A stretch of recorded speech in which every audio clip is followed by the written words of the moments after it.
The phone rang at exactly 3:47 p.m., and Jasmine Washington almost didn't answer it. She was elbow deep in flour, trying to perfect the dinner rolls her mother-in-law always criticized. The kitchen smelled like rosemary and her own desperation to be good enough. When she finally wiped her hands and picked up, a woman's voice purred through the speaker. "Robert, baby, I can't wait to see you tonight. Wear that blue shirt I bought you." Jasmine's heart stopped. She looked at the caller ID. The number wasn't saved, but she memorized it instantly. Her hands shook as she hung up without saying a word. 28 years old, married for 5 years, and this was how she found out her husband was cheating. She stood in their pristine kitchen with its marble countertops and stainless steel appliances, everything Robert had insisted they needed to look successful. The dinner rolls burned in the oven while she stared at the phone, waiting for it to ring again. It didn't. Robert came home at 6:30, his tie loose and his hair slightly messed up. He kissed her cheek like he did every day, and she smelled perfume that wasn't hers. "How was work?" she asked, her voice steady despite the storm inside her chest. "Long day. Same old stuff." He loosened his collar and headed for the stairs. "I'm going to shower before your parents get here." Jasmine followed him upstairs, the burned smell of dinner rolls filling the house. In their bedroom, she watched him undress, looking for signs she'd missed. A hickey on his neck. Lipstick on his collar. But Robert was too careful for that. "Robert," she said quietly. He turned his shirt half off. "Yeah. Someone called for you today." "A woman." His face didn't change, but something shifted in his eyes. "What woman?" "I don't know. She seemed to know you well. Said something about seeing you tonight and a blue shirt." Robert's jaw tightened. He finished taking off his shirt and threw it in the hamper harder than necessary. "Must have been a wrong number." "She called you baby." "Jasmine, I said it was a wrong number." "Drop it." But she couldn't drop it. 5 years of walking on eggshells, of being told she was too sensitive, too paranoid, too everything. 5 years of being made to feel crazy when her gut told her something was wrong. "I know you're lying," she said. Robert stopped moving. The silence stretched between them like a rubber band about to snap. When he turned around, his face was different. Colder. "What did you just say to me?" "I said I know you're lying. About the woman. About working late. About everything." The slap came so fast she didn't see it coming. Her head snapped to the side, and she tasted blood where her teeth cut her lip. The sound echoed in their bedroom like a gunshot. Robert stared at his hand like it belonged to someone else. They both did. In 5 years of marriage, he'd never hit her. He'd yelled, thrown things, punched walls. But never her. "Jasmine, I don't." She touched her lip and her fingers came away red. "Don't you dare apologize. You pushed me. You know I don't like being accused of things." She looked at him, really looked at him, and saw a stranger. This man who'd promised to love and protect her had just hit her for telling the truth. Her cheek throbbed and she could already feel it swelling. "Get out," she whispered. "This is my house too. Get out of this room. Now." Robert grabbed a clean shirt from the closet and left, slamming the door behind him. Jasmine sank onto their bed and touched her face gingerly. The bruise was already forming, a dark shadow spreading across her brown skin. The doorbell rang downstairs. Her parents were here for their monthly dinner, the one Robert insisted on to maintain family relationships. She heard his voice greeting them, smooth and charming as always. "Jasmine will be down in a minute. You know how women are with their primping." Her mother's laugh drifted up the stairs. Jasmine looked in the mirror and saw the bruise clearly now, purple and angry against her cheekbone. She tried covering it with makeup, but it was too fresh, too swollen. She went downstairs anyway. Her parents, Harold and Beverly Washington, sat in the living room with Robert, drinks in hand. Her father wore his best suit, the one he saved for church and special occasions. Her mother had on the pearls Jasmine bought her for Christmas. "There's our girl," Harold said, standing to hug her. He stopped when he saw her face. His smile faded, and his eyes moved from the bruise to Robert and back again. Beverly's hand went to her throat. "Jasmine, honey, what happened to your face?" her mother asked. The room went quiet. Robert's jaw clenched, and she could see him preparing his explanation. Jasmine looked at her parents, these people who'd raised her, taught her right from wrong, told her she could come to them with anything. "I walked into a door," she heard herself say. It was a lie and they all knew it. Her father's face went hard and her mother's eyes filled with tears. But then Harold looked at Robert, at his expensive watch and his custom suit, at the house they were sitting in with its high ceilings and imported furniture. Her father looked at her bruised face one more time, then sat back down. "Well," he said, picking up his drink, "these things happen. You should be more careful, sweetheart." Beverly nodded, her pearls catching the light. "Yes, be more careful." And just like that, they chose Robert's money over their daughter's safety. Dinner was a nightmare. Jasmine sat with her bruised face on display while her parents acted like nothing had happened. Robert played the perfect host, charming and attentive, refilling glasses and asking about Harold's work at the factory. "Business is good," Harold said, cutting his steak. "That loan you helped us get really turned things around." "Happy to help, family," Robert replied, his hand covering Jasmine's on the table. She wanted to pull away but didn't dare cause a scene. The conversation flowed around her like water around a stone. Her mother complimented the house, the food, Robert's new promotion. No one mentioned the bruise that throbbed with every heartbeat. After her parents left, promising to see them soon, Jasmine stood in the kitchen loading the dishwasher. Robert came up behind her, his hands on her shoulders. "I'm sorry about earlier," he said. "You just made me so angry." She didn't turn around. "So you hit me. It won't happen again.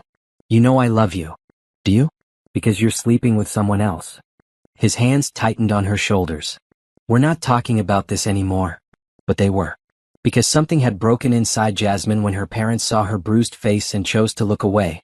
Something that couldn't be fixed with apologies or promises or lies. She turned to face him, this man she'd loved since college, and saw him clearly for the first time. The charming smile that hid his cruelty. The expensive clothes that covered his rotten heart. The hands that could hurt her as easily as they could hold her.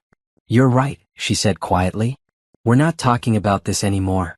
Robert smiled, thinking he'd won. He kissed her forehead and headed upstairs to bed, leaving her alone in the kitchen with her thoughts and her throbbing cheek. Jasmine finished cleaning up, her movements mechanical and precise. She locked the doors, turned off the lights, and went upstairs to their bedroom. Robert was already asleep, snoring softly. She lay in bed next to him, staring at the ceiling, and made a decision that would change everything. She wasn't going to leave him. She was going to destroy him. Jasmine woke up before dawn with her face on fire and her mind crystal clear. Robert lay beside her, one arm thrown over his eyes, looking peaceful and innocent in sleep. She studied his face, memorizing every detail. Soon, very soon, he wouldn't look so peaceful. In the bathroom, she examined the bruise in the harsh morning light. It had darkened overnight, spreading from her cheekbone down to her jaw. She took pictures with her phone from every angle, then opened a new email account under her maiden name and sent them to herself. Robert stirred when she came back to bed. "Morning, beautiful," he mumbled, reaching for her. She let him pull her close, let him kiss her neck like nothing had changed. But everything had changed. While he whispered sweet lies in her ear, she was already 3 steps ahead, planning his downfall. "I was thinking," she said, tracing patterns on his chest, "maybe I should go back to work. You know, get out of the house more." Robert's body tensed. "We've talked about this. I make enough money. You don't need to work." "I know, but I miss it. I miss feeling useful." "You're useful. You take care of our home, our life together. That's important work." What he meant was, "I can't control you if you're not dependent on me." She smiled and kissed his cheek. "You're right, baby. I don't know what I was thinking." He relaxed, thinking he'd won another battle. But Jasmine was done fighting fair. After Robert left for work, she sat at her laptop and began her research. First, she pulled up their bank statements, all the accounts she had access to. Robert made good money as a corporate consultant, but she noticed patterns that made her stomach clench. Large withdrawals every Friday. Payments to companies she didn't recognize. Money moving in ways that didn't make sense. She trusted him to handle their finances because he was better with numbers. Now she saw how stupid that had been. Every transaction told a story, and it wasn't the story he'd been telling her. Next, she looked up divorce lawyers, reading reviews and checking their success rates. She made notes on her phone, then deleted them and started over in a notebook she hid under her side of the mattress. The hardest part was calling Nicole Chin, her old study partner from business school. They'd been close once, before Robert convinced Jasmine that her friends were jealous of their relationship. Nicole now ran her own PR firm, something Jasmine had seen on LinkedIn during one of her lonely evenings scrolling through other people's success. "Jasmine? Oh my God, it's been forever." Nicole's voice was warm and surprised. "How are you? How's married life?" "It's complicated. Can we meet for coffee? I need to talk to someone." "Of course. Are you okay? You sound different." "I will be. But I need help." They met at a small cafe across town, somewhere Robert would never go. Nicole arrived first, looking exactly like Jasmine remembered but more polished, more confident. Her black hair was cut in a sharp bob, and she wore a tailored blazer that screamed success. "Jesus, Jasmine, what happened to your face?" Jasmine had tried to cover the bruise with makeup, but Nicole had always been observant. "That's why I called you." Over coffee and croissants, Jasmine told her everything. The phone call, the confrontation, the slap, her parents' betrayal. Nicole listened without interrupting, her face growing harder with each detail. "You're leaving him, right?" Nicole finally asked. "Yes, but not the way you think." "What do you mean?" Jasmine leaned forward, lowering her voice. "He's been controlling me for 5 years. Isolating me from friends, managing our money, making me feel crazy when I questioned anything. He thinks I'm weak, that I'll just take whatever he dishes out. But you won't." "No, I won't. But I'm not going to just divorce him and walk away with half. I'm going to make sure he loses everything." Nicole was quiet for a long moment. "That's not like you, Jazz. You were always the peacemaker." The peacemaker got hit in the face for asking a simple question. "I'm done being her. What do you need from me?" "Information. Connections. You know people, Nicole. I need to know how to play this game the right way." Nicole pulled out her phone and scrolled through her contacts. "I know a private investigator who's good at finding things people want to keep hidden. And a forensic accountant who can trace money better than the FBI. But Jasmine, this could get ugly." "It's already ugly. I just want to make sure I'm not the only one covered in mud when it's over." They spent 2 hours planning. Nicole would make the introductions discreetly. Jasmine would gather whatever evidence she could from home. They'd meet once a week to coordinate, always somewhere different, always somewhere safe. "There's something else," Nicole said as they prepared to leave. "My firm handles crisis management for companies. If your husband has been doing anything shady at work, his employers might be very interested to know about it." "You think he has been?" "Jasmine, men who abuse their wives usually abuse other people too. It's about power and control. He probably thinks he's smarter than everyone else." That afternoon, Jasmine went through their home office with new eyes. Robert kept it locked, but she'd seen him type the combination 100 times. Their wedding date. Inside, she found files organized with military precision. Contracts, invoices, client information. All of it looked legitimate on the surface. But tucked behind his law school diploma, she found a second phone. Her hands shook as she powered it on. It was filled with text messages to multiple women, not just the one who'd called yesterday. Photos she didn't want to see. Meeting arrangements at hotels she recognized. She scrolled through months of messages, her heart pounding. Robert wasn't just having an affair. He was having affairs, plural. Some of the women knew about each other, some didn't. All of them thought they were special. But the most interesting messages weren't to his girlfriends.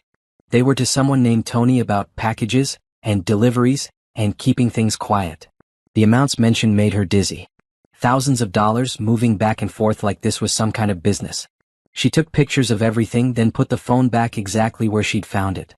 That evening, she cooked Robert's favorite meal and listened to him complain about his difficult clients and demanding boss. She nodded and smiled and played the perfect wife while her mind cataloged every lie that fell from his lips. "By the way," he said over dessert, "I have to go out of town next week. Client emergency in Chicago."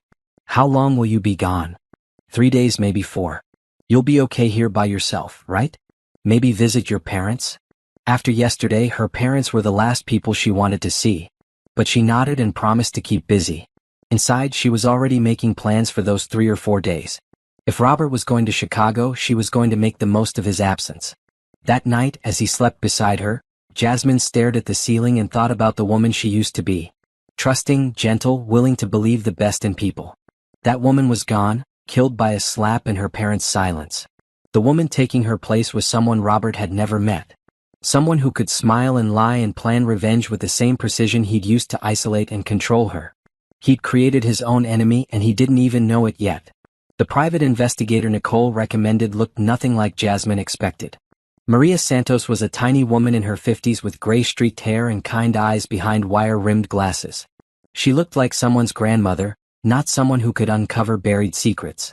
They met in Maria's office, a cramped space above a bakery that smelled like fresh bread and old coffee.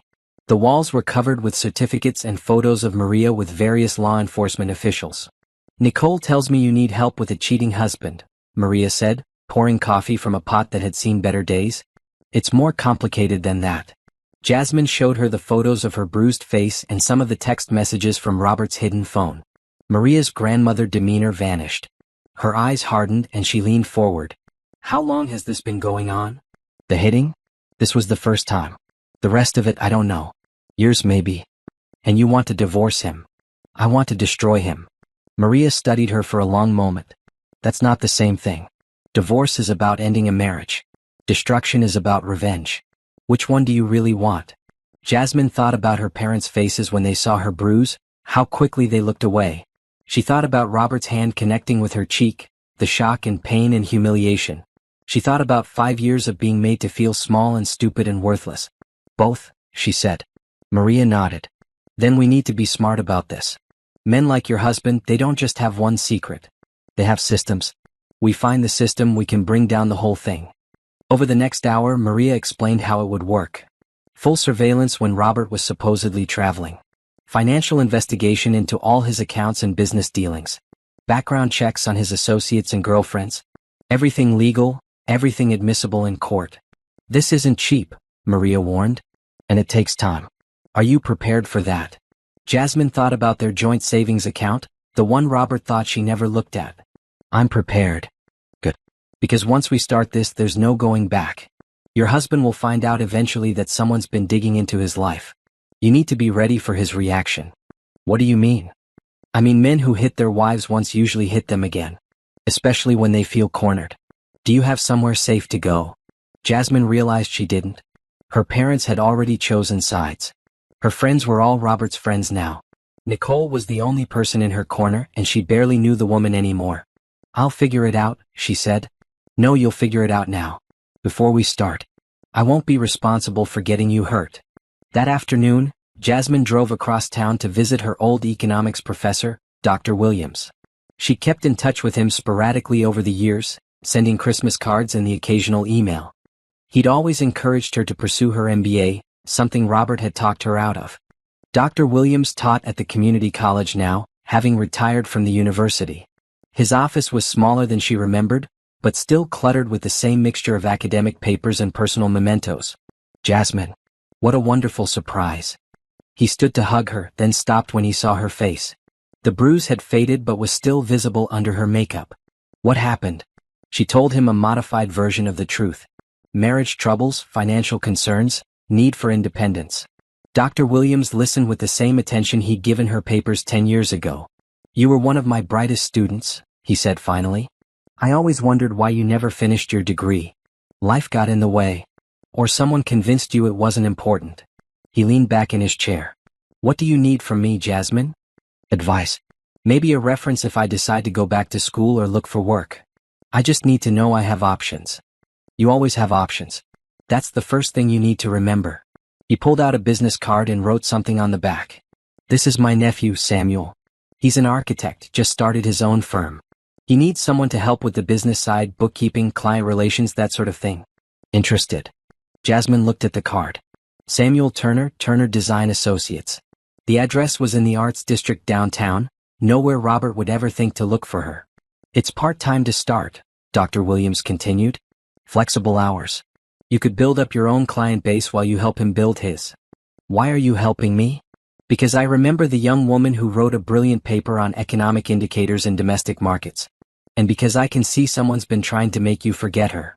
Jasmine felt tears threatening and blinked them back. Thank you. Don't thank me yet. Samuel's a good man, but he's demanding when it comes to work. Are you ready for that? She thought about Robert's demands, how they were always about making himself look good or feel important. I think I am. That evening she called Samuel Turner. His voice was warm and professional, with just a hint of his uncle's academic precision. Uncle James told me you might be interested in some part-time work. Can you come in tomorrow for an interview? That fast. I need help yesterday. My last bookkeeper quit without notice and I'm drowning in paperwork. If you're as good as Uncle James says, I can't afford to wait. Turner Design Associates occupied the ground floor of a converted warehouse in the Arts District. The space was all exposed brick and industrial lighting, with architectural drawings covering every wall. Samuel Turner met her at the door, and Jasmine was struck by how different he was from Robert. Where Robert was all sharp edges and expensive suits, Samuel was relaxed in worn jeans and a paint-stained button-down. He was tall and lean, with kind brown eyes and calloused hands that spoke of work rather than golf games. His smile was genuine, reaching his eyes in a way Robert's never did. "You must be Jasmine." "I'm Sam." He shook her hand firmly. "Thanks for coming on such short notice." The interview was unlike any she'd ever experienced. Instead of grilling her about her qualifications, Sam showed her around the office, explaining his projects and his vision for the company. He talked about sustainable design and community development, about buildings that serve people rather than just profit. "The business side isn't my strength," he admitted, gesturing at a desk covered with invoices and contracts. "I can design a building that will stand for 100 years, but ask me to balance a checkbook and I'm lost." "I can help with that," Jasmine said, already mentally organizing the chaos. "When can you start?" "Tomorrow if you need me." Sam grinned. "I like you already." "The pay isn't great to start, but if this works out, there's room to grow.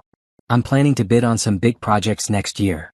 As Jasmine drove home, she felt something she hadn't experienced in years: excitement about the future. For the first time since her marriage, she had somewhere to go that was hers alone. A place where Robert's charm and money meant nothing, where she could rebuild the person she used to be. She arrived home to find Robert in the kitchen, tie loosened, looking tired and irritated. "Where were you?" he asked without looking up from his phone. "Shopping. Getting my hair done." The lies came easily now. "How was your day?" "Terrible. Jenkins is breathing down my neck about the Morrison account, and half my team are idiots." He finally looked at her, his expression softening. "At least you look nice. I like what they did with your hair." She hadn't gotten her hair done, but she smiled and thanked him. Over dinner, he complained about work while she nodded and made sympathetic noises. All the while, she was thinking about Sam Turner's office, about the drawings on the walls and the passion in his voice when he talked about his work. "I have to leave for Chicago Sunday," Robert said as they cleaned up. "This Morrison thing is getting complicated." "Of course. I'll miss you. Maybe you should visit your parents while I'm gone." "I worry about you being here alone." "Maybe I will." Another lie. She was done visiting her parents. That night, as Robert worked late in his office, Jasmine lay in bed and made mental lists. In 3 days he would be gone and she would have the house to herself. Maria would begin her investigation.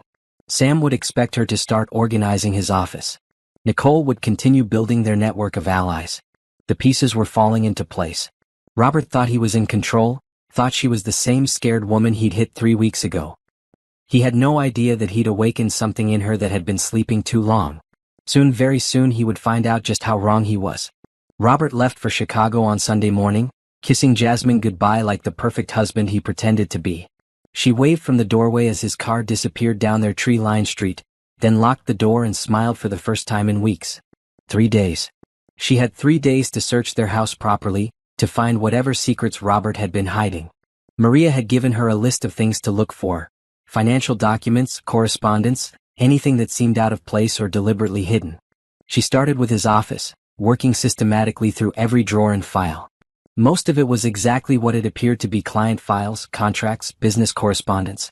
But behind the filing cabinet, she found a small safe she'd never noticed before. The combination took her 6 tries. First their anniversary, then his birthday, then hers. Finally, she tried his social security number and the lock clicked open. Inside were documents that made her blood run cold. Loan applications in Robert's name only, using their house as collateral without her knowledge or signature. Bank statements for accounts she'd never heard of, some with substantial balances, others overdrawn. And at the bottom, a folder marked insurance, that contained a life insurance policy on Jasmine worth $500,000. She'd never signed for life insurance. Her signature on the application was clearly forged, but skillfully done. Someone would have to look closely to notice the differences. Her hands shook as she photographed every document. The pattern was becoming clear. Robert had been living far beyond his means, borrowing against their future, and positioning himself to benefit from her death. The thought made her sick. She was about to close the safe when she noticed something wedged behind the life insurance folder. It was a business card for a gambling service, the kind that operated in the gray areas of the law. On the back, someone had written, R. Mitchell $50K monthly limit, in handwriting that wasn't Robert's. $50,000 a month. Their entire combined income was less than that per year. Where was he getting that kind of money? Her phone buzzed. A text from Nicole: "Coffee tomorrow? I have news." Jasmine typed back, Yes. And I have some things to show you. She spent the rest of Sunday searching the house with new eyes. In the master bedroom, she found business cards tucked inside Robert's suit pockets, women's names with phone numbers written in lipstick. In the garage, behind old paint cans, she discovered a burner phone she hadn't seen before, this one filled with messages about packages, and deliveries, and keeping things quiet. But the most damning evidence was in their joint computer, hidden in a folder marked Tax Documents 2019. Inside were email exchanges between Robert and someone called T-Money, about moving product through Robert's consulting firm. The amounts mentioned were staggering, hundreds of thousands of dollars flowing through accounts Jasmine had never heard of. Her husband wasn't just a cheater and a gambler. He was laundering money, possibly for criminals, using his legitimate business as a front. And based on the life insurance policy, he was planning to kill her. That night she barely slept. Every sound made her jump, every shadow looked threatening. She kept checking the locks, kept looking out the windows. By morning, she was exhausted and paranoid, jumping at her own reflection in the bathroom mirror. She met Nicole at a different cafe, this one across town in a busy shopping center where they could blend into the crowd. Nicole took one look at her and ordered a double espresso. You look terrible. What happened? Jasmine showed her the photos on her phone, explaining what she'd found. Nicole's expression grew darker with each revelation. Jesus, Jasmine. This is serious. Like FBI serious. I know. The question is, what do I do about it? First, you get somewhere safe. Tonight. Don't go back to that house until he's in custody. He's not going to be in custody. I don't have enough evidence yet, and even if I did, he's smart enough to have covered his tracks legally. Nicole was quiet for a moment, stirring her coffee absently. What if he doesn't know you found any of this? What do you mean? I mean, what if you pretend everything is normal while we build a real case? You said Maria is investigating. What if we give her this information and let her run with it? You want me to go back to that house and pretend I don't know my husband is planning to kill me? I want you to survive this. And right now, the best way to do that is to make sure he doesn't know what you know. Jasmine understood the logic, but every instinct told her to run. What if he tries something while I'm still there? Then we make sure he can't. I have a friend who works in security. Former police officer. She can set you up with cameras, panic buttons, whatever you need to feel safe. They spent the next hour planning. Nicole would contact her security friend and arrange a consultation. Maria would get copies of all the documents Jasmine had found. And Jasmine would return home that evening and act like the obedient wife Robert expected her to be. There's something else, Nicole said as they prepared to leave. I did some digging into Robert's business. He's been telling people he's up for a major promotion, partner track at his firm. But I called around and nobody's heard of him being considered for anything like that. So he's lying about work too. More than that. I think he's in financial trouble. Real trouble. The kind that makes desperate people do desperate things. That afternoon, Jasmine went to her first day of work at Turner Design Associates. The normalcy of organizing files and answering phones was exactly what she needed after the morning's revelations. Sam was kind and patient, showing her their systems and introducing her to their small staff. You're a natural at this, he said, watching her reorganize his filing system. My uncle was right about you. It feels good to be useful again. Again? What do you mean? She realized she'd said too much. Nothing. Just, it's been a while since I worked. Sam studied her face and she wondered if he could see through her makeup to the faded bruise underneath. Well, we're glad to have you. This place was falling apart without proper organization. As the day progressed, Jasmine found herself relaxing for the first time in weeks. The work was challenging but straightforward. No hidden meanings, no walking on eggshells, no wondering what mood someone would be in when they walked through the door. At 5 o'clock, Sam knocked on her desk. Quitting time. How was your first day? Good. Really good. Thank you for taking a chance on me. Thank you for saving my business from complete chaos. He grinned. Same time tomorrow? I'll be here. Driving home, Jasmine felt the familiar knot of dread forming in her stomach. She was returning to a house where her husband kept forged documents and planned her death. But she had to play the role a little longer, just until they had enough evidence to bring him down. Robert's car was in the driveway when she arrived. He was home early from Chicago. Hey beautiful, he called from the kitchen. How was your day? Quiet. I missed you. The lies were getting easier. How was your trip? Productive. The Morrison account is finally moving forward. He kissed her cheek and she had to force herself not to pull away. What did you do while I was gone? Nothing exciting. Watched movies, did some cleaning. You know. Did you visit your parents? No, I decided to just relax at home. Something flickered in his eyes, but his smile stayed in place. Good. You deserve some quiet time. Over dinner, he told her about Chicago, weaving a story of difficult clients and long meetings that sounded rehearsed. Jasmine nodded and asked the right questions while her mind catalogued every lie. By the way, he said as they cleared the table, I might have to travel more in the coming weeks. Some big opportunities opening up. Of course. Whatever you need to do. That night, as Robert showered, Jasmine checked his phone. New messages from multiple women, including one that made her stomach turn. Can't wait to celebrate when your situation is resolved. Soon, right? His situation. Her death, he meant. These women didn't know they were dating a potential murderer, but they knew something was happening to his wife. She put the phone back and pretended to be asleep when he came to bed. He curled up behind her, his arm around her waist, and whispered, I love you so much, Jasmine. You know that, right? I know, she whispered back, her skin crawling at his touch. But she didn't know anything anymore. The man holding her was a stranger, a dangerous one. And she was trapped in this bed, in this house, in this life until she could find a way out that didn't end with her in a grave. Tomorrow she would call Maria and hand over everything she'd found. Tomorrow she would start building the case that would destroy Robert before he could destroy her. Tonight she just had to survive. Maria Santos sat across from Jasmine in her cramped office, spreading documents across her desk like a detective working a murder case. Which Jasmine realized with a chill might be exactly what this was. This is good work, Maria said, studying the photos of the forged life insurance policy. Very good work. Your husband made a mistake keeping all this in one place. What do we do with it? We build on it. This gives us probable cause to dig deeper, but we need more before we can take it to the authorities. Maria pulled out a thick folder. I've been busy while you were playing house detective.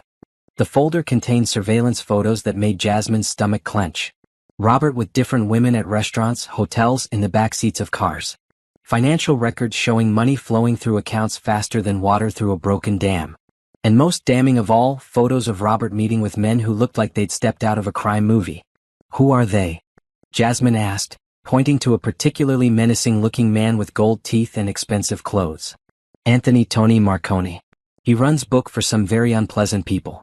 Your husband owes him close to $200,000. The room spun. 200,000? That's just what I could trace. There might be more. Maria flipped to another page. This is where it gets interesting. 3 months ago, your husband started making regular payments to Tony. Large payments. But not from any account you two share. Where's the money coming from? That's the million-dollar question. Based on these bank records, he's moving money through his consulting firm, but the original sources are hidden behind shell companies and offshore accounts. Jasmine studied the financial documents, trying to make sense of the numbers. You think he's laundering money for criminals? I think your husband got in over his head with gambling debts and found a creative way to pay them back. The question is whether he's doing it willingly or whether Tony and his friends are forcing him. Does it matter? It matters for your safety. If Robert's a willing participant, he's just a criminal.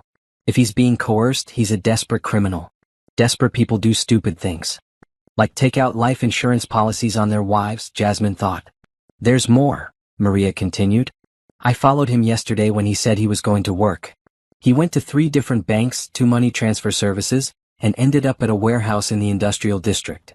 She showed Jasmine photos of Robert talking to men in expensive suits outside a nondescript building.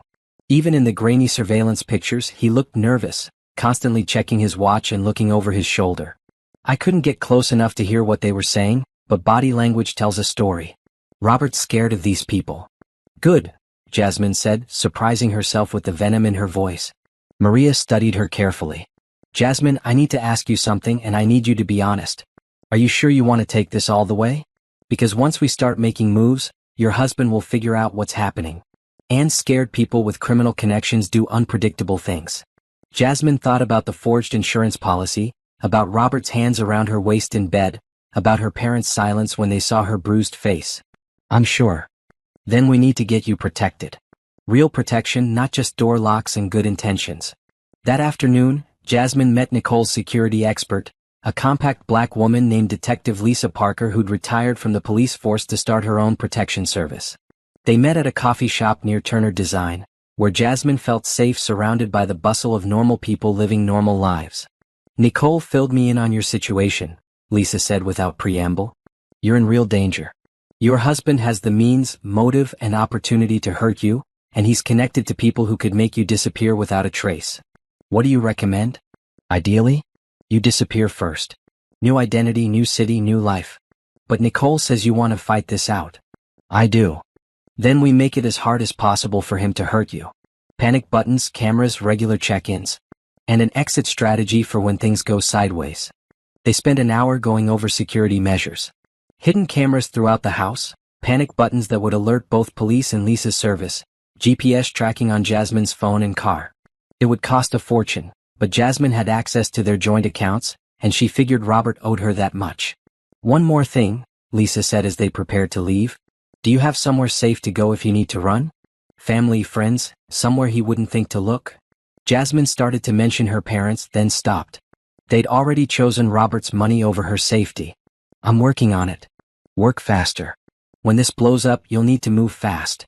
That evening, Jasmine went through the motions of normal married life while Lisa's team installed hidden cameras throughout the house. Robert was working late again, which gave them time to work without detection. These are voice-activated, Lisa explained, showing Jasmine a device no bigger than a button. They'll record everything and upload it to a secure server. If something happens to you, the evidence will survive. By the time Robert came home, the house looked exactly the same but was now under complete surveillance.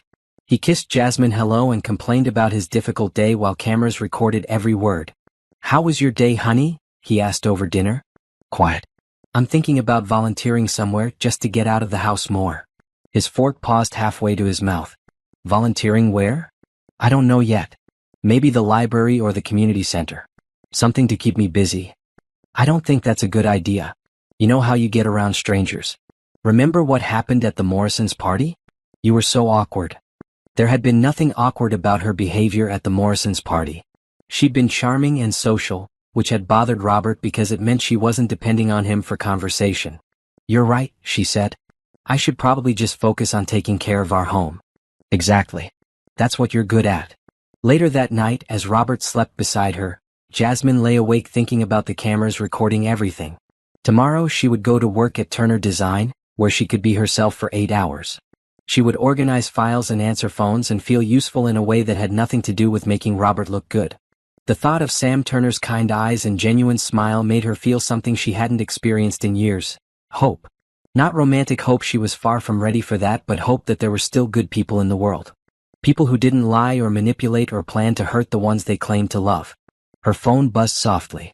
A text from an unknown number. Package delivered tomorrow. Be ready. The message wasn't meant for her. Robert had left his phone on the nightstand, and in the dark, she'd grabbed the wrong one. She quickly switched phones and read the message again on his screen. Package delivered tomorrow. Be ready. A chill ran down her spine. She thought about the warehouse photos, about Tony Marconi's gold teeth, about the forged life insurance policy in Robert's safe. Was tomorrow the day he planned to kill her? She slipped out of bed and went to the bathroom, where she sent a quick message to both Nicole and Lisa. Something's happening tomorrow. Package delivery. Be ready.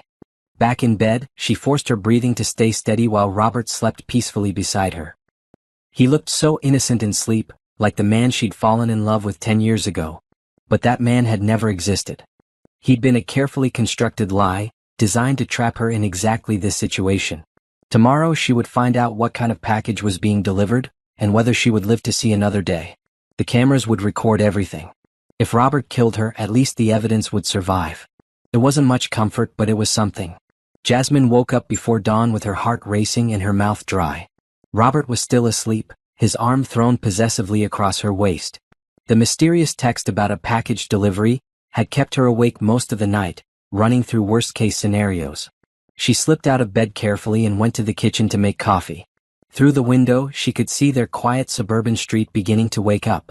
Neighbors walking dogs, sprinklers watering perfectly manicured lawns, children waiting for school buses. Everything looked normal, but Jasmine felt like she was watching a movie of someone else's life. Her phone buzzed. Lisa Parker, team is positioned. If anything feels wrong today, hit your panic button immediately. Another message from Nicole, called in sick. I'll be monitoring from my car down the street. A third from Maria. Extra surveillance today. You're not alone. Knowing her friends were watching made her feel slightly better, but the knot of fear in her stomach remained. She made breakfast while Robert showered, listening to him sing off key like he didn't have a care in the world. "Morning, beautiful," he said, kissing her neck as she scrambled eggs. "You're up early. Couldn't sleep. Too much coffee yesterday, I think. Maybe you should switch to decaf." He poured himself coffee and sat at the breakfast bar. "I might be late tonight. Big meeting with a potential client. Anyone I know? Doubt it.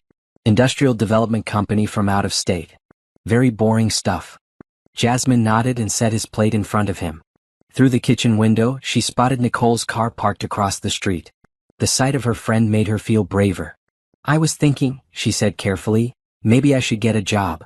Something part-time just to keep busy." Robert's fork stopped moving. "We've discussed this, Jasmine. You don't need to work." "I know, but I'm bored at home all day. It might be good for me to get out, meet people." "What people? You mean other men?" The accusation came out of nowhere, sharp and ugly. "No, Robert. I mean people in general. Maybe other women, make some friends." "You don't need friends. You have me. I know that. Are you not happy with our life together? Because from where I'm sitting, you have everything you could want. Nice house, nice clothes, no financial worries. What more do you need?" His voice had taken on that edge she'd learned to fear. Jasmine forced herself to smile and reach across to touch his hand. "You're right. I'm sorry. I guess I'm just feeling restless. Maybe you should see someone about that. A therapist. Sometimes women your age go through phases." "Women your age?" Like she was menopausal at 28. But she nodded and agreed because arguing would only make things worse. After Robert left for work, Jasmine sat in her car for 5 minutes, watching the street through her mirrors. No suspicious vehicles, no one following her. She drove to Turner Design, taking a circuitous route, doubling back twice to make sure she wasn't being tailed. Sam was already at the office when she arrived, hunched over his drafting table with a cup of coffee that had probably gone cold hours ago. "Morning," he said without looking up. "How are you settling in?" "Good. Really good." She hung up her coat and started organizing the stack of invoices that had accumulated overnight. "You're here early. Couldn't sleep. Had an idea for the community center project and had to get it down on paper." Jasmine looked at his drawings, impressed despite her distraction. The building he'd designed was beautiful and functional, with flowing lines that seemed to invite people inside. "It's gorgeous," she said. "Thanks. Architecture is one of the few things I'm actually good at." "What do you mean?" Sam gestured at the chaos of his desk. "Everything else in my life is a disaster. Can't keep track of appointments, lose important documents, forget to eat lunch. But put me in front of a drafting table, and suddenly I know exactly what I'm doing." Jasmine understood that feeling. For 5 years she'd felt lost and confused, second-guessing every decision. But here, organizing Sam's office and managing his schedule, she felt competent again. "Well, you're good at hiring people too," she said. "This place is already running smoother." Sam smiled, and Jasmine noticed how different his smile was from Robert's. Sam's reached his eyes and seemed to come from genuine pleasure. Robert's smiles were calculated, designed to achieve specific effects. The morning passed quietly. Jasmine answered phones, organized files, and updated Sam's project timeline. Around noon, her phone buzzed with a text from an unknown number. "Delivery confirmed for 3 p.m. Make sure you're ready." Her blood turned to ice. The message was meant for Robert, but he'd grabbed her phone by mistake again. She quickly forwarded the text to Lisa and Nicole, then tried to focus on work. At 2:45 she couldn't stand it anymore. "Sam, I need to leave early today. Family emergency." "Of course. Is everything okay?" "I hope so. I'll see you tomorrow." The drive home felt like driving to her own funeral. Every red light stretched forever, every turn brought her closer to whatever was waiting for her. She parked in the driveway and sat for a moment, checking her panic button and making sure her phone was fully charged. The house looked exactly the same as always. Perfectly landscaped, magazine-worthy, showing no signs of the evil lurking inside. She unlocked the front door and stepped into the foyer, her footsteps echoing on the marble floor. "Robert," she called. "Are you home?" No answer. She checked his office, their bedroom, the kitchen. The house was empty, but something felt wrong. Objects seemed slightly moved, like someone had been searching through their things. At exactly 3 p.m. the doorbell rang. Jasmine approached the front door slowly, her heart hammering against her ribs. Through the peephole, she saw a delivery man in a brown uniform holding a large package. "Delivery for Robert Mitchell," he called. She opened the door with the chain still attached. "He's not home. Can I sign for it?" "Sorry, ma'am. Instructions say Robert Mitchell only. I'll try again tomorrow." "Wait." Jasmine made a split-second decision. "He's in the shower. Can you leave it with me? I'm his wife." The delivery man hesitated, then shrugged. "I guess that's okay. Sign here." Jasmine signed Robert's name and took the package. It was heavier than expected, about the size of a shoebox but weighing at least 10 pounds. There was no return address, just a shipping label with their address and Robert's name. After the delivery man left, she carried the package to Robert's office and set it on his desk. Her hands shook as she photographed it from every angle, then sent the pictures to Maria. Her phone rang immediately. "Don't open it," Maria said without preamble. "Don't even touch it. Get out of the house now." "What do you think it is?" "Nothing good. Based on our surveillance, your husband's been expecting something from his criminal friends. Could be money, could be drugs, could be worse." "Worse how?" "Could be something they want him to use on you." "Jasmine, I'm serious. Leave the house now." Jasmine looked at the package sitting innocently on Robert's desk. It looked harmless, just brown paper and shipping labels. But Maria's urgency infected her with panic. "I'm leaving now," she said. "Go to Turner Design. Stay there until I call you." Jasmine grabbed her purse and headed for the garage. As she backed out of the driveway, she saw Robert's car turning onto their street. He was early. Their eyes met through their respective windshields. Robert's expression changed from surprise to suspicion to something darker. He'd seen her leaving in the middle of the afternoon, and he would want to know why. She drove away without stopping, watching in her rearview mirror as Robert pulled into their driveway. In a few minutes, he would find his package and realize she'd signed for it. He would know she'd seen whatever was inside. Her phone rang as she pulled into the Turner Design parking lot. "Jasmine?" Robert's voice was strained. "Where are you?" "Running errands." "Why?" "There was a delivery today. Did you sign for anything?" "All that. Yes, some package for you." The delivery man said it was important. Silence on the other end. Then, "Did you open it?" "Of course not. It's addressed to you." "Good. That's good. Come home now. We need to talk." The line went dead. Jasmine sat in her car, staring at her phone. Robert's voice had been different, harder. The mask was finally slipping. She called Lisa. "He knows I saw the package. He wants me to come home." "Absolutely not. Stay where you are. We're moving up our timeline." "What timeline?" "The one where we destroy your husband before he destroys you." Jasmine spent the night at Nicole's apartment, sleeping fitfully on the couch while her friend kept watch by the window. Robert had called 17 times, each voicemail more desperate than the last. She'd listened to the first few, hearing his voice shift from angry to pleading to threatening. "Jasmine baby, where are you? I'm worried sick. This isn't like you to just disappear. Call me back. If you don't come home tonight, there are going to be consequences." The last message was the most chilling. "I know you're listening to these. I know you think you're being smart. But you don't understand what you're messing with. Come home now and we can fix this." Nicole made coffee at dawn, her movements sharp with anger. "He's not even pretending to be the loving husband anymore. He's scared," Jasmine said, replaying the voicemails. Maria was right. Whatever was in that package, it was important. Important enough to kill for? The question hung in the air between them. Jasmine thought about the forged life insurance policy, about Robert's gambling debts, about the men he'd been meeting at that warehouse. "Yes," she said finally. "I think it was." Her phone rang. Maria Santos calling earlier than usual. "We opened the package," Maria said without preamble. "You what? How?" "Let's just say I have friends in the postal service." "Jasmine, you need to sit down." "I'm already sitting." The package contained $50,000 in cash and a letter with very specific instructions about how to make your death look like an accident. The coffee cup slipped from Jasmine's hands, shattering on Nicole's hardwood floor. What kind of instructions? Pills that would mimic a heart attack.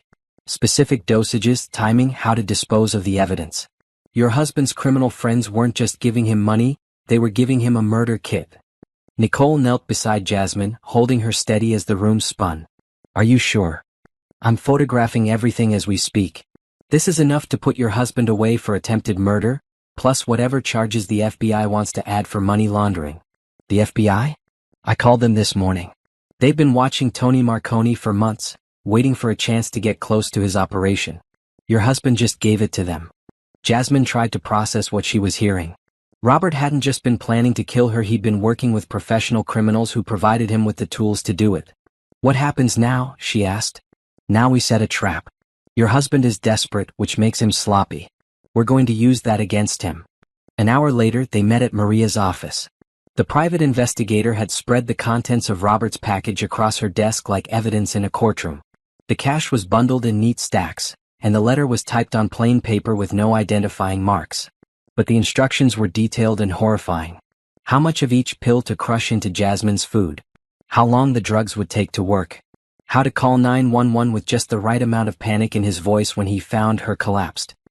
He was supposed to do this within 48 hours of receiving the package, Maria explained. The timeline suggests they wanted your death to coincide with something else, probably another criminal activity they needed to cover up. So he's in trouble with these people now, Nicole said. Big trouble. Missing the deadline puts him in danger too. Jasmine stared at the murder kit spread across Maria's desk. Good.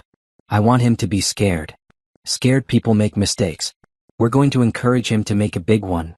The plan was elegant in its simplicity. Jasmine would return home that evening, acting confused and apologetic about her disappearance. She would explain that she'd been feeling overwhelmed and had spent the night at a hotel to think things through. The hidden cameras would record everything Robert said and did. Meanwhile, Maria would coordinate with the FBI to monitor Robert's communications with his criminal contacts.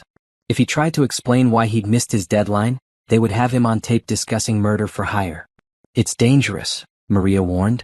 If Robert panics, he might try to kill you without the drugs. Just strangle you and claim it was a burglary gone wrong. Then we make sure he doesn't panic, Jasmine said. We make him think he's still in control. That afternoon, Jasmine went to Turner Design to maintain the appearance of normalcy. Sam was working on a new project, his desk covered with drawings of what looked like affordable housing units. How's your family emergency? He asked without looking up. Better. Thank you for understanding. Of course. We all have family drama. Jasmine wondered what Sam's family drama looked like. Probably normal things like divorced parents or sibling rivalry, not murder plots and criminal conspiracies. Sam, she said impulsively, if something happened to me, if I couldn't come to work anymore, would you be okay? He looked up, his brown eyes concerned. Is everything all right, Jasmine? You seem stressed lately. I'm fine. Just thinking about the future. Well, for what it's worth, I hope you'll be here for a long time. You've made this place feel like a real business instead of controlled chaos. The kindness in his voice almost made her cry. She excused herself to the bathroom and splashed cold water on her face. Tonight, she would go home to a man who'd been given detailed instructions on how to murder her. But here, in this sunlit office with this good man who appreciated her work, she felt human again. At 6 o'clock, she drove home for what might be the last time. Robert's car was in the driveway and lights were on throughout the house. She sat in her car for a moment, checking her panic button and making sure her phone was recording. The hidden cameras would capture everything, but she wanted backup recordings in case something went wrong. She found Robert in the kitchen, pacing like a caged animal. His usually perfect hair was disheveled and his shirt was wrinkled. When he saw her, relief and anger warred across his face. Where the hell have you been? He demanded. I needed space to think. I got a hotel room. You got a hotel room? Without telling me? I thought something had happened to you. I'm sorry. I should have called. Robert studied her face, looking for signs of deception.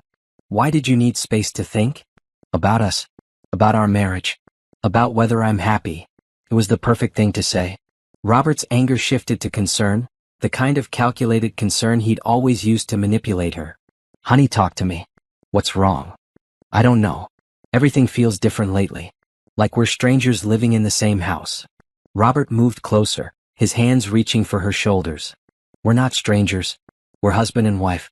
We love each other. Do we? When's the last time we really talked? Not about schedules or errands, but really talked. We're talking now. Are we? Or are you just trying to manage me like you manage everything else? For a moment, his mask slipped, and she saw the calculation behind his eyes. Then his expression softened, and he pulled her into his arms. I love you, Jasmine. More than anything in the world. If I've been distant lately, it's because work has been stressful. But you're the most important thing in my life. She let him hold her, even though his touch made her skin crawl. The cameras were recording everything, but they needed more. They needed him to incriminate himself. "I know you've been under pressure," she said carefully. "Is there anything I can do to help? Just be patient with me. Some things at work are complicated right now, but they'll be resolved soon." "What kind of complications?" Robert's arms tightened around her. "Nothing you need to worry about. I'll handle it. We're married, Robert. Your problems are my problems. Not these problems." The finality in his voice chilled her. She pulled back to look at his face, seeing the cold stranger who'd replaced her husband. "What aren't you telling me?" "Nothing important. Just some client issues that will work themselves out." But his eyes were already calculating, and she knew he was thinking about the murder kit upstairs in his office. Thinking about timelines and opportunities and how to make her death look natural. "I'm tired," she said. "I think I'll take a bath and go to bed early." "Good idea. You've had a stressful day." As she headed upstairs, Jasmine felt Robert's eyes following her. In a few hours, when he thought she was asleep, he would come for her with his pills and his plan and his lies about loving her. But the cameras would be watching. The FBI would be listening. And for the first time in 5 years, Robert Mitchell was the one walking into a trap. Jasmine lay in bed pretending to sleep, every nerve in her body alert to the slightest sound. The digital clock on her nightstand glowed 11:47 p.m. Robert had been downstairs for over an hour, supposedly working in his office, but she'd heard him on the phone speaking in hushed, urgent tones. The bathroom light was still on, casting a thin line of yellow under the bedroom door. She'd left it that way deliberately, making it easier for the hidden cameras to capture whatever happened next. At midnight, she heard Robert's footsteps on the stairs. He moved quietly, like he was trying not to wake her, but each step seemed to echo in the silence. The bedroom door opened with the softest whisper of hinges. "Jasmine?" he called softly. "Are you awake?" She didn't answer, keeping her breathing deep and regular. Through barely opened eyes, she watched him approach the bed. In his hand was a glass of water and 2 small white pills. "I brought you something for your headache," he said, just loud enough for the cameras to pick up. She hadn't mentioned having a headache. Robert sat on the edge of the bed, his weight making the mattress dip. "Jasmine, honey, wake up. You should take these before the pain gets worse." She made a show of stirring sleepily. "Robert? What time is it?" "Just after midnight. I noticed you rubbing your temples earlier. These will help you sleep better." The pills in his palm looked innocent enough, but Jasmine knew what they really were. Heart attack drugs designed to kill her slowly while he watched. "That's sweet of you," she said, sitting up. "But I don't have a headache anymore. It might come back. Better to take them now." "What kind of pills are they?" Robert hesitated for just a moment. "Just aspirin. Nothing strong." Another lie. The cameras were recording every word, every lie, every step toward murder. "I don't really like taking pills unless I have to," she said. Robert's jaw tightened. "Jasmine, just take them. They'll help you feel better." "I feel fine." "Take the pills." The mask was slipping again. His voice had gone hard, and his free hand was clenching into a fist. Jasmine realized she'd pushed as far as she could without triggering violence. "Okay," she said, reaching for the water glass. "If you think I should." She took the pills from his palm, noting how his hands shook slightly. He was nervous, which meant he knew exactly what he was doing. This wasn't a man being coerced by criminals. This was a man choosing to murder his wife. She brought the pills to her lips, then pretended to stumble, knocking the water glass out of Robert's hand. It shattered on the hardwood floor, water spreading everywhere. "Oh God, I'm so clumsy," she said, dropping the pills in the confusion. "Let me clean this up." "I'll get it," Robert said quickly, but Jasmine was already on her hands and knees, feeling around for the pills in the broken glass and spilled water. She palmed both pills while pretending to clean up, slipping them into the pocket of her pajamas. Robert couldn't see her movements from his angle, and the cameras would catch everything. "I think I got all the glass," she said, standing with a handful of wet towels. "I'll take those pills tomorrow if my head still hurts." Robert's face was a study in frustration. "The pills are probably ruined now. They got wet." "That's okay. I have aspirin in the bathroom." Those were special aspirin. Prescription strength. "Since when do you have prescription aspirin?" My doctor gave them to me for when I get stress headaches at work." More lies. The cameras were catching everything. "Well, I should let you get some sleep," she said. "Thank you for thinking of me." Robert stood slowly, his plan in ruins. "Of course. I always think of you." After he left, Jasmine waited 20 minutes before slipping out of bed. She needed to get the pills to Maria immediately, before Robert realized his murder attempt had failed. She crept downstairs and out the back door, moving through their neighbor's yard to avoid the front windows where Robert might see her. Nicole was waiting in her car 3 blocks away, engine running. "Did you get them?" Nicole asked as Jasmine slipped into the passenger seat. "Both pills." Jasmine pulled them from her pocket. "He tried to make me take them." "Jesus. Your own husband tried to poison you." "Ex-husband. After tonight, I'm done pretending we have a marriage." They drove to Maria's office, where the private investigator was waiting with FBI agent Sarah Chen, a sharp-eyed woman in her 40s who looked like she'd seen every kind of human evil. "These pills will need to be tested," Agent Chen said, carefully placing them in evidence bags. "But based on our surveillance of Tony Marconi's operation, we know what they contain." "How much surveillance do you have?" Jasmine asked. "Enough. Your husband has been making regular payments to Marconi for 6 months, funded by money he's been laundering through his consulting firm. Tonight's murder attempt gives us everything we need to arrest him." "What about the people he works with? His clients who don't know what he's been doing?" "The legitimate clients will be protected.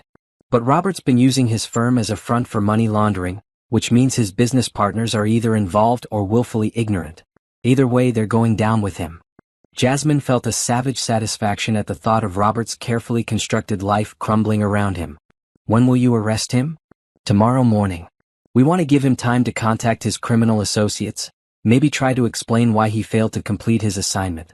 Every phone call, every text message, every meeting gives us more evidence." "What should I do?" "Stay away from the house. Stay away from him. Let us handle this." But Jasmine had a better idea. "What if I go home and act normal? Pretend I took the pills and they just didn't work?" Agent Chen shook her head. "Too dangerous. If Robert realizes you're on to him, he might try more direct methods. Or he might panic and run and you'd lose him." "We won't lose him. We have eyes on him 24/7. But you want him to incriminate himself more, right? Give you bigger fish to catch?" Agent Chen studied Jasmine's face. "What are you thinking?" "I'm thinking Robert is going to wake up tomorrow expecting to find his wife dead. When he doesn't, he's going to freak out and call his criminal friends for advice. If I'm there, acting confused about why I feel fine, he might say things you could never get him to say otherwise. It's too risky. Everything about this situation is risky. But right now, Robert thinks he's smarter than everyone else. Let's use that arrogance against him." After an hour of debate, they agreed to a modified version of Jasmine's plan. She would return home before dawn and go through the motions of waking up normally. Hidden agents would be positioned around the house, and she would wear a wire to capture everything Robert said. "If he gets violent, if he even raises his voice, you hit your panic button and we come in," Agent Chen insisted. "Understood." Nicole drove her home at 4 a.m., the streets empty except for delivery trucks and early commuters. The house looked peaceful in the pre-dawn darkness, giving no hint of the evil that lived inside. Jasmine slipped back into bed, where Robert was sleeping restlessly. He stirred when she settled beside him but didn't wake. She lay there watching him, this man who tried to murder her just hours ago, and felt nothing but cold satisfaction. Soon, very soon, he would pay for everything he'd done. When the alarm went off at 7, Robert woke with a start. His eyes immediately went to Jasmine's face, looking for signs of distress or illness. When he saw her sitting up normally, confusion flickered across his features. "Good morning," she said brightly. "Did you sleep well?" "Fine. How are you feeling?" "Great. Those pills you gave me really helped." "Did they?" His voice was carefully neutral, but she could see him processing the information. The pills should have killed her by now, or at least made her seriously ill. "I slept like a baby." "What kind of aspirin was that?" "Just regular aspirin. Maybe you needed the rest more than medicine." Over breakfast, Jasmine watched Robert's growing agitation. He kept checking his phone, kept glancing at her like she might collapse at any moment. When she ate her eggs with obvious appetite, his confusion turned to alarm. "Are you sure you feel okay?" he asked for the 3rd time. "Perfect. Why do you keep asking? You seemed really stressed yesterday. I thought you might be getting sick." "Nope. I feel better than I have in weeks." Robert's phone buzzed. A text message that made his face go pale. He excused himself to take a call in his office, and Jasmine could hear his muffled voice through the door, urgent and worried. When he came back, his expression was carefully controlled, but she could see the panic in his eyes. "I have to go to work early today," he said. Some crisis with the Morrison account. Of course.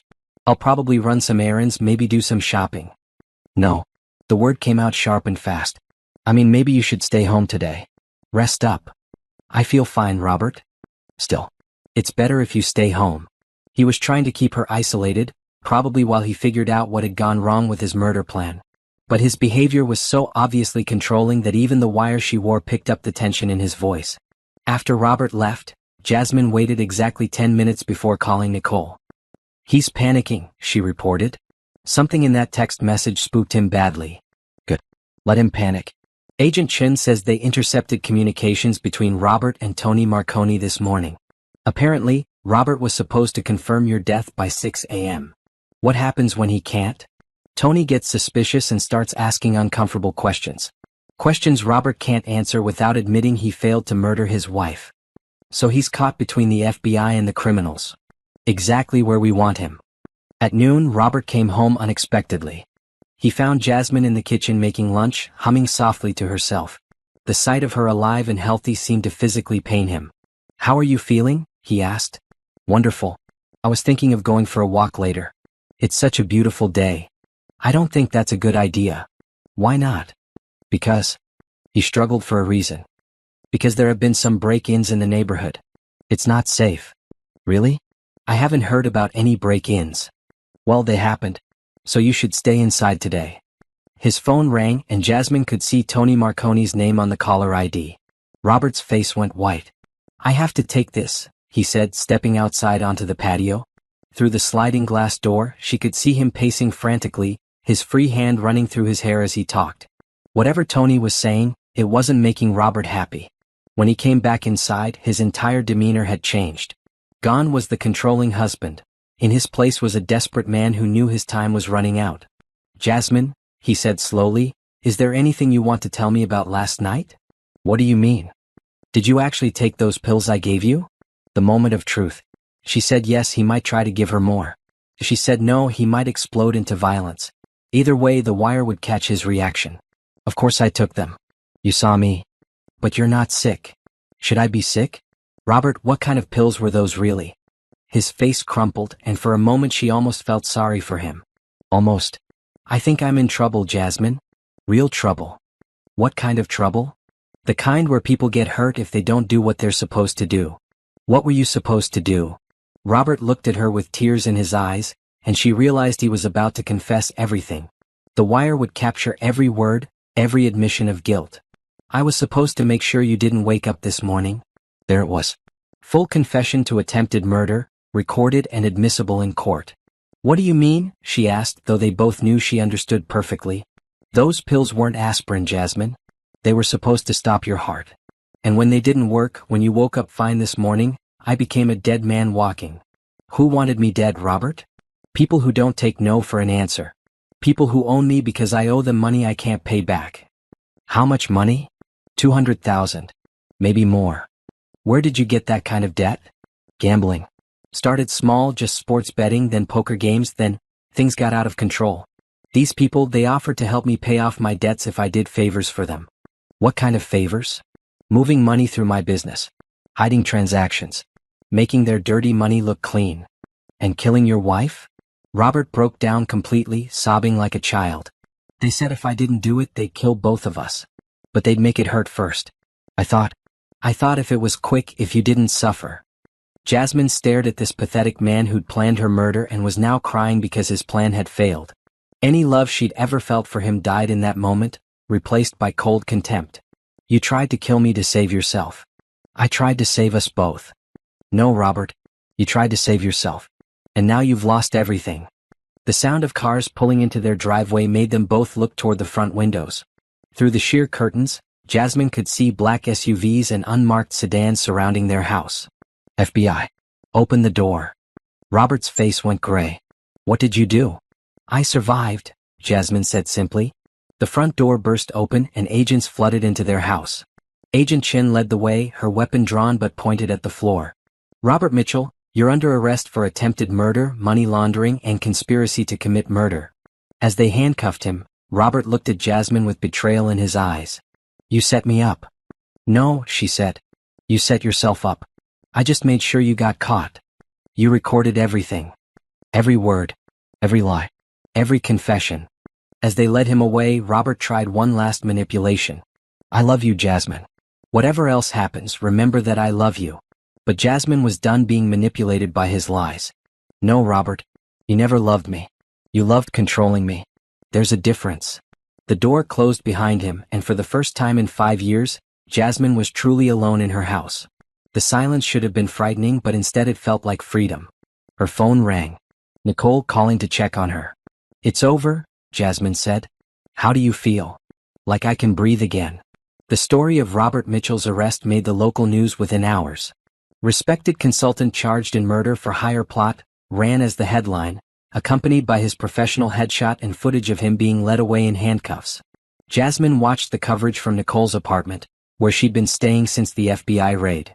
The reporter standing outside their house described Robert as a pillar of the community who'd been leading a double life. They interviewed neighbors who expressed shock and disbelief. He always seemed so charming, said Mrs. Henderson from next door. You never know what goes on behind closed doors. You certainly don't, Jasmine thought. Agent Chin called that evening with updates. Robert's talking. Not by choice, but his lawyer is smart enough to know a plea deal is his only hope of avoiding life in prison. What's he saying? Everything. Names, dates, financial records. Tony Marconi's entire money laundering operation is unraveling because your husband kept meticulous records. Why would he keep records of illegal activities? Leverage. Insurance. Men like Robert always think they're smarter than their criminal partners. He probably planned to use those records to protect himself if things went wrong. Looks like that plan backfired. Spectacularly. We've arrested 6 people so far, including Tony. By the time we're done, we'll have dismantled a network that's been operating for years. Jasmine felt a deep satisfaction at the thought of Tony Marconi sitting in a cell, his gold teeth no longer gleaming with arrogance. What about Robert's business? His legitimate clients? The firm is finished. Once word gets out that they were unknowingly facilitating money laundering, no client will trust them again. Robert's partners are lawyering up and trying to distance themselves, but some of them had to know what was happening. Good. Let them all fall down together. The next morning brought an unexpected visitor. Jasmine's parents stood at Nicole's door, looking older and more fragile than she remembered. Her father clutched his hat in his hands, and her mother's eyes were red from crying. Jasmine, honey, Beverly said, we came as soon as we heard. Are you all right? I'm fine. Jasmine's voice was cooler than the October air. Better than fine, actually. Can we come in? We need to talk. Jasmine led them to Nicole's living room, where they sat stiffly on the edge of the couch. Harold cleared his throat several times before speaking. We know we failed you, he said finally. That night at dinner when we saw your face, we should have said something. Yes, you should have. Robert was helping us financially, Beverly added, as if that explained everything. The loan for Dad's business, help with the mortgage when he was laid off last year. We thought if we kept quiet it would all work out. You thought I'd either learn to live with being beaten, or I'd leave quietly and not cause problems for your benefactor. Her parents flinched at her bluntness, but Jasmine was done protecting their feelings. We were wrong, Harold said. We chose money over our daughter and we'll have to live with that forever. Yes, you will. Is there any way you can forgive us? Beverly asked. We're your parents. We love you.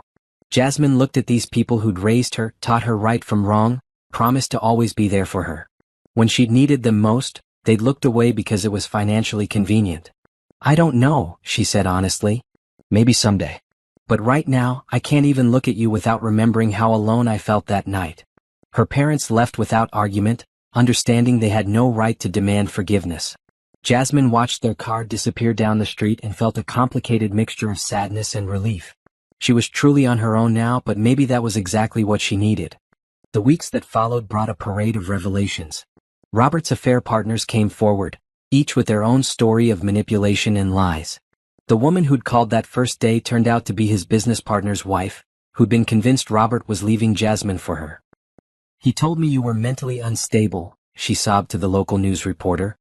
He said you'd threatened to hurt yourself if he left, so he had to be careful. I thought I was helping him escape an abusive situation. Another woman, a client's daughter Robert had been seeing for months, revealed he'd been embezzling money from her trust fund. He said it was temporary, just until his investments paid off. I believed him because I loved him. The pattern was always the same. Robert identified vulnerable women and told them exactly what they needed to hear, all while stealing from them or using them for his own purposes. But the most shocking revelation came from Maria's continued investigation. The life insurance policy on Jasmine wasn't the only one. Robert had taken out policies on 3 of his girlfriends' lives, all without their knowledge, all with forged signatures. He wasn't just planning to kill you, Maria explained during one of their weekly meetings. You were part of a larger plan. Kill multiple women, collect multiple payouts, disappear to a country without extradition treaties. How many women? That we know of? For including you. There might be more. Jasmine felt sick. She thought Robert's plan to kill her was personal, driven by desperation and debt. But it was actually calculated and cold, part of a scheme to murder multiple women for money. The other women, are they safe? Now they are. The FBI has warned all of them and provided protection. Robert won't be getting out of prison to hurt anyone. As November turned to December, Robert's legal situation continued to deteriorate. The attempted murder charge was just the beginning. He faced federal charges for money laundering, fraud, conspiracy, and attempting to murder multiple people for insurance money. His lawyer tried to negotiate a plea deal, but Agent Chen made it clear the government wasn't interested in leniency. Your client kept detailed records of criminal activities spanning 3 years, she told the defense team. He tried to murder his wife and planned to murder 3 other women. The evidence is overwhelming and the crimes are too serious for deals. Robert's trial was scheduled for March, but everyone knew he wouldn't be walking free again. The evidence was too strong, the charges too serious, the public outrage too intense. Jasmine found herself surprisingly uninterested in the details of his legal downfall. She'd gotten justice already the moment he was arrested, the moment his crimes were exposed, the moment his carefully constructed life crumbled completely. What interested her more was rebuilding her own life. She'd moved into a small apartment near Turner Design, finally using her maiden name again. Jasmine Washington felt like a different person than Jasmine Mitchell, stronger and more confident. The work at Sam's architectural firm had grown into a full-time position managing business development and client relations. You've tripled our client base in 2 months, Sam told her over coffee one December morning. I don't know what I did to deserve such a competent business partner. Partner? Well, if you're interested, I've been thinking about expanding, maybe opening a second office. I could use someone I trust to help run things. The offer was tempting, not just professionally but personally. Sam had become a good friend over the months, someone she could talk to about work and life without feeling judged or manipulated. He knew about her situation with Robert, everyone in town did by now, but he treated her like a person, not a victim. I'm interested, she said. Very interested. That evening, Jasmine sat in her small apartment reviewing business plans for Turner Design's expansion. For the first time in years, she was excited about the future. She had work that challenged her, friends who supported her, and freedom to make her own choices. Her phone buzzed with a text from an unknown number. For a moment, her blood ran cold, thinking of Robert's criminal associates who might want revenge. But the message was from one of Robert's other victims, a woman named Lisa who'd been dating him for 6 months. Thank you for being brave enough to expose him. Because of you, he can't hurt any more women. I'll be grateful forever. Similar messages had been arriving all week, from women Robert had manipulated, clients he'd stolen from, even neighbors who'd felt something was wrong but hadn't known what to do about it. Jasmine had become an accidental hero, the woman who'd brought down a predator and saved others from becoming victims. It wasn't a role she'd sought, but she was proud of it. Her laptop chimed with an email from a local women's shelter. They were asking if she'd be willing to speak at their annual fundraiser about recognizing and escaping domestic abuse. Your story could help other women in similar situations, the email read. Sometimes all it takes is one person showing them it's possible to fight back. Jasmine stared at the invitation for a long time. 6 months ago, she'd been a frightened woman living with a man who was planning to kill her. Now she was being asked to inspire others facing similar dangers. She typed her reply, I'd be honored to speak. Let's help some women find their strength. As December snow began falling outside her window, Jasmine allowed herself to feel something she hadn't experienced in years, genuine happiness. Robert was facing life in prison. His criminal associates were behind bars. She had meaningful work, true friends, and a future that belonged entirely to her. The scared, isolated woman Robert had tried to control was gone. In her place was someone stronger, someone who'd learned that survival sometimes meant fighting back, and justice sometimes required patience and planning. Robert had created his own worst enemy when he'd raised his hand to her that first time. He just hadn't been smart enough to realize it until it was too late. 6 months later, Jasmine stood at the podium of the Grand Ballroom in downtown Chicago, looking out at 300 faces gathered for the Women's Crisis Center annual gala. The invitation to be their keynote speaker had come after her local talk had been covered by national media. "A year ago," she began, "I was married to a man who was planning to murder me for insurance money. I thought I was trapped, powerless, alone. Tonight, I want to tell you how I learned that none of those things were true." The audience was silent, leaning forward to catch every word.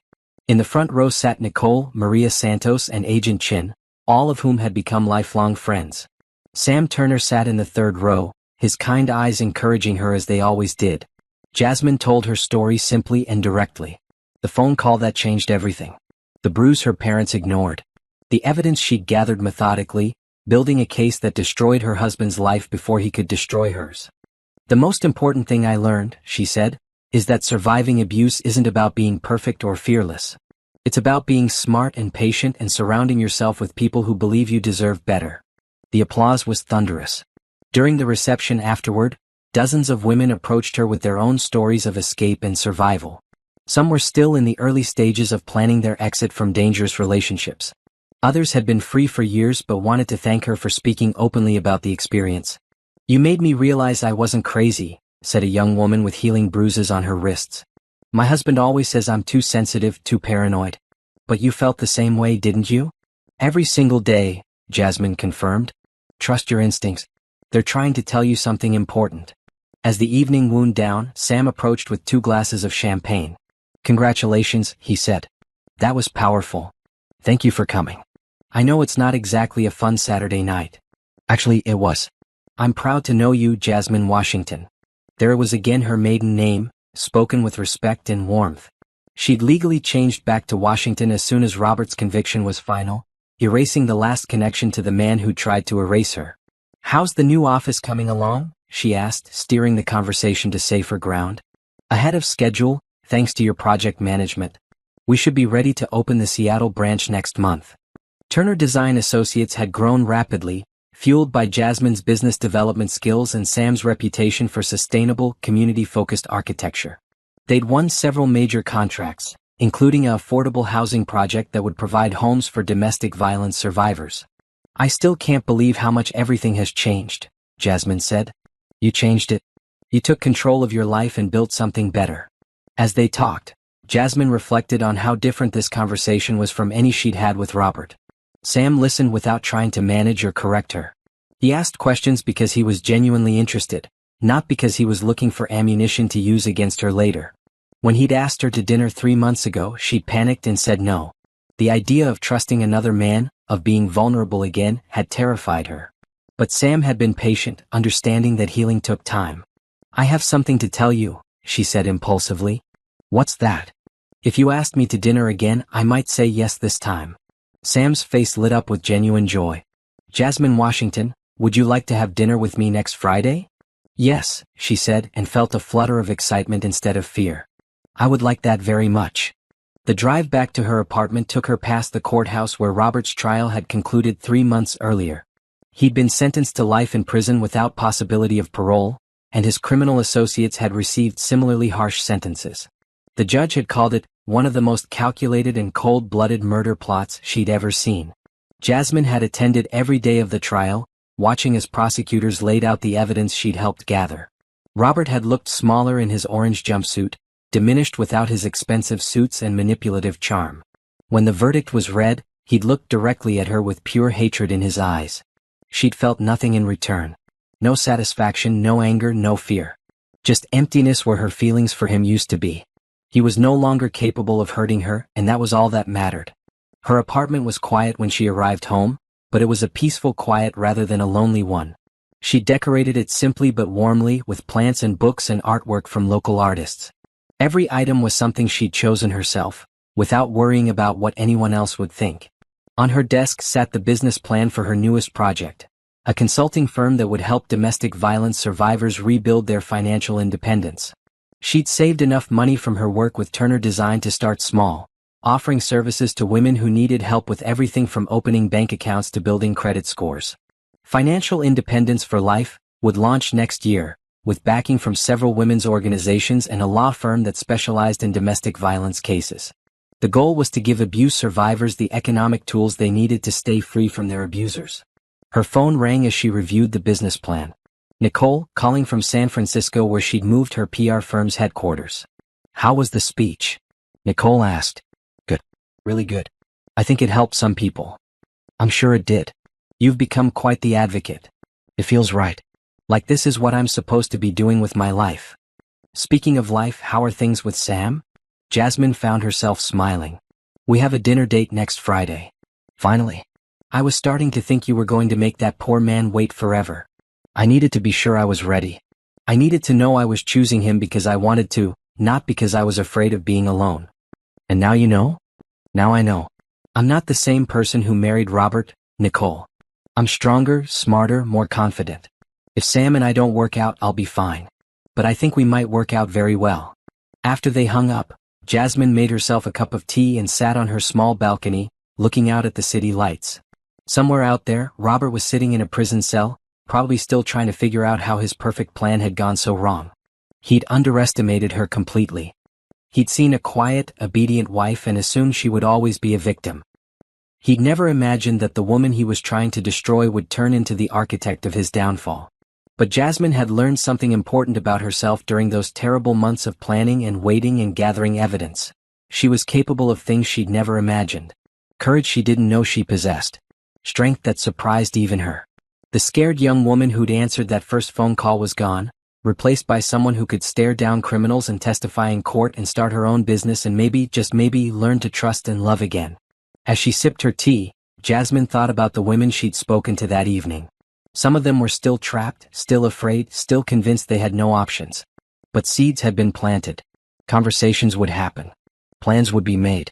And maybe, eventually, other women would find the courage to fight back against the men who tried to control them.